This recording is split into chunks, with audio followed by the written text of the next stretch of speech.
Hello. Oh, why, thank you. I think I will have a seat. Yes, you must be the reporter Dr. Collins mentioned would be stopping by today. Yes, it's good to meet you. Yes. I hope they've been treating you well during your, well, let's face it, very short visit to the mental asylum. Oh, don't worry. You're safe here. Yes, I firmly believe in freedom of the press. That's right, just as long as the press prints the truth. And your particular paper, well, I have a lot of respect for it. Yes, I do. That's why I agreed to the interview. Oh, yes. So, what did you want to ask me? Let's just get started right away. Oh, well, yeah, I really don't like that.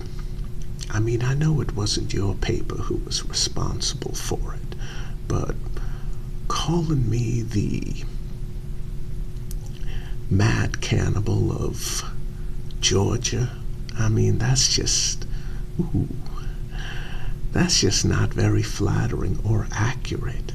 I mean, yes, I would sometimes sample the product, but everyone who runs their own catering business does that. I mean, it's just expected. You have to sample the product. Make sure your customers are getting only the best, only the freshest. After all, they're paying good money, especially if you run a high-end catering service like I did for nearly a full decade, you know. Well, I decided that in order to compete, I needed to offer something special. So I did. That's right, my very own recipes. But instead of beef, pork, or chicken, I substituted, well, human flesh. Yes. Oh, and my customers loved it. Have you seen my Yelp ratings? I mean, have you seen my scores on catering bi-monthly? Ooh, yeah, that magazine only puts out 6 issues a year. And I never bought any advertising space on it. But they praised my catering service. I mean, I didn't cater their corporate function for free. A man has to make his money in this world. But I did give them a reduced rate. I mean, let's face it, people loved my recipes, especially my meat-based dessert. Now, no one has ever done a meat-based dessert before. Some of the greatest chefs in the world said it could not be done. I did it. It was wonderful. We took the finest Belgium chocolates. We took only the best ingredients. Truffles, raspberries from a little farm in Peru, known for making raspberries. And I just combined everything and I came up with a fantastic dessert. It's to die for. Yes. I mean, so many people sampled my desserts in the culinary world. Chefs were trying to replicate my recipe. The problem was they were using all sorts of exotic meats, ostrich meat, bear meat. I think one crazy SOB once even used, beaver meat. Now, beaver is very gamey. You don't want to use that. It's got to be prepared the right way, and quite frankly, it's too time-consuming for me to do that. Yeah, all these individuals tried to replicate my creations. Failed miserably. Absolutely miserably. But yeah, I mean, I would have kept on with my business. I made a small fortune. I made a couple of $1 million, and I had just recently signed a contract to supply all of Chef Ralston's restaurants. That's right, the biggest restaurateur in all of Europe and the UK. Why, he even put Chef Ramsay to shame. But yeah, Chef Ralston, he wanted me to supply all of his restaurants in Western Europe and the UK. That's 15 in total. Now that might not seem like a lot, but Chef Ralston is very demanding and only caters to the highest, most wealthiest 1% of the world's population in terms of finances. Oh, I could have easily made $1 billion at the end of 2 years. But, well, it turns out Chef Ralston is even more intelligent than I thought he was. The man likes to claim that he has sampled every single different type of meat on the face of the planet.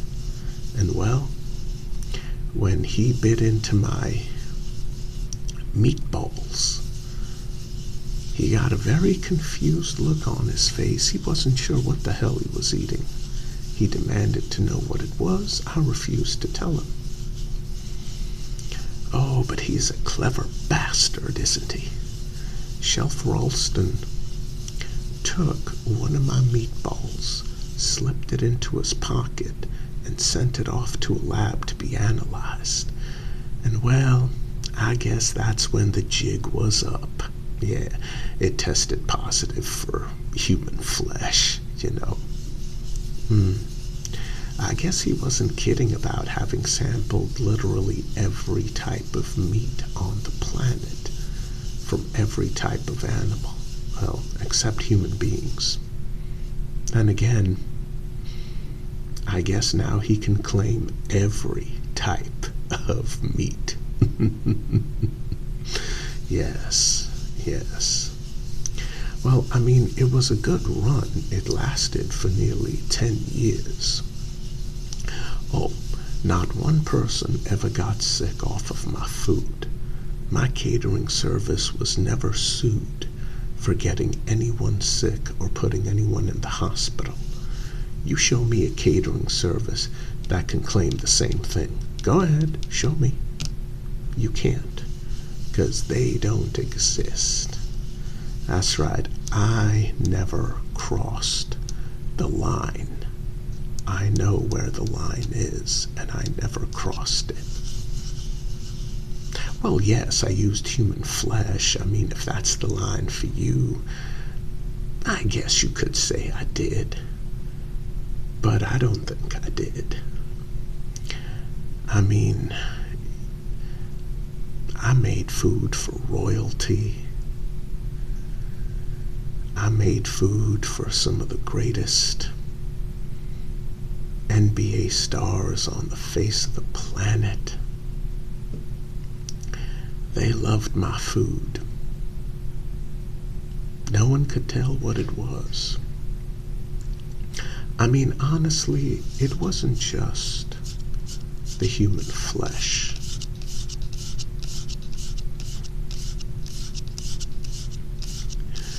It was also the combination of my ingredients, the exact cooking times, the sheer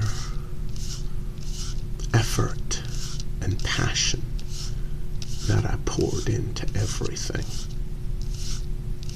Everything I made, highest quality. I only used the best pieces, tossed the rest out. Oh no. See, I have never liked veal of any kind. There's just something really immoral about cooking and eating veal. Yes, people say it's the most tender, the most succulent, the most delicious, but, you know, even when I was eating steak made from four-legged animals, I never liked veal. Yeah. It just felt immoral to me, eating something that young. No, no veal. Never. I never used veal in any of my recipes. Even when clients wanted it, I put my foot down. Say, what do you say we break for lunch and come back? Like I said, I never crossed the line, but I am feeling a bit hungry.